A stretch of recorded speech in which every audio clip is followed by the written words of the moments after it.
नाही, पण गौसेप त्याच कर्जमाफीचं शरद पवारांनी कौतुक केलं, मुख्यमंत्र्यांचं कौतुक केलं. सरसकट 2 लाखापर्यंतची कर्जमाफी फडणवीसांनी जाहीर केली आहे. शरद पवार दिवसेंदिवस निष्पक्ष होत चाललेले आहेत. पवार साहेब हे सगळ्यांचे आहेत, ते तटस्थ भूमिका सध्या बजावत आहेत. काय कारण असू शकतं? आमचे मार्गदर्शक आहेत, ते पवार साहेबांचे मार्गदर्शक आहेत.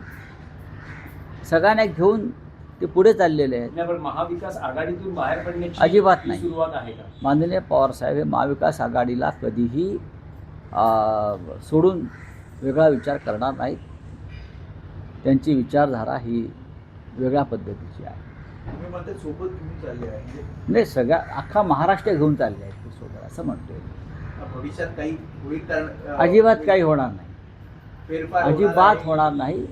माननीय अजिबात होणार नाही, अजिबात नाही. देवेंद्र फडणवीस दिल्लीत गेले ते इथे बावनकुळे मुख्यमंत्री होते. मी परत सांगतो, त्या बावनकुळेंनी काही संपर्क किंवा काही तुमच्याकडे काही भावना व्यक्त केल्या का? कशाला त्यांना अडचणीत आणताय?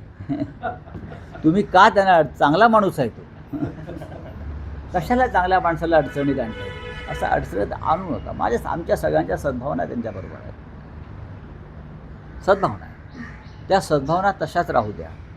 बोलिये. सोनम वांगचूक 16वा दिवस आहे आंदोलनाचा. अरविंद सावंत आपल्या पक्षाचे समर्थन द्यायला गेले होते. अजूनही त्यांच्या आंदोलनाकडे पाहिलं त्याचा अण्णा हजारे जेव्हा उपोषणाला बसले होते 1992 साली, 2004 साली मला वाटतं, 2012.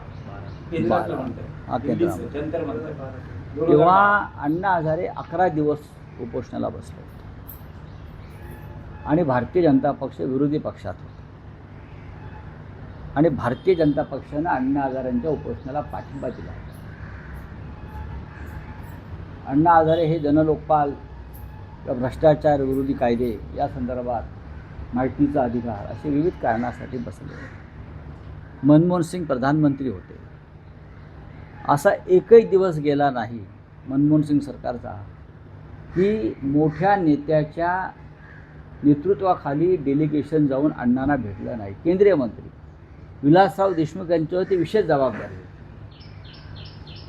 आम्ही होतो विलासरावांबरोबर तेव्हा दिल्लीमध्ये. शिवसेना प्रमुख बाळासाहेब ठाकरे यांनी आवाहन केलं, मीच ते पत्र घेऊन गेलो होतो की अण्णा उपोषण सोडा, आपण चर्चा करू सगळ्यांनी. ते सरकार काय करतं? सोनम वांगचूक हा साधा माणूस नाही आहे. आज आमच्या अग्रलेखातून आम्ही अण्णांना आवाहन केलं आहे. आपण पाहिलं असेल की दिल्लीला जा. सोनम वांगचूक हा 14-15 दिवस झाले कोसळून पडलेला आहे शरीराने. त्याचं डोकं मांडीवर घ्या आणि तुम्ही उपोषणाची घोषणा करा. तरुणांनी रस्त्यावर यावं.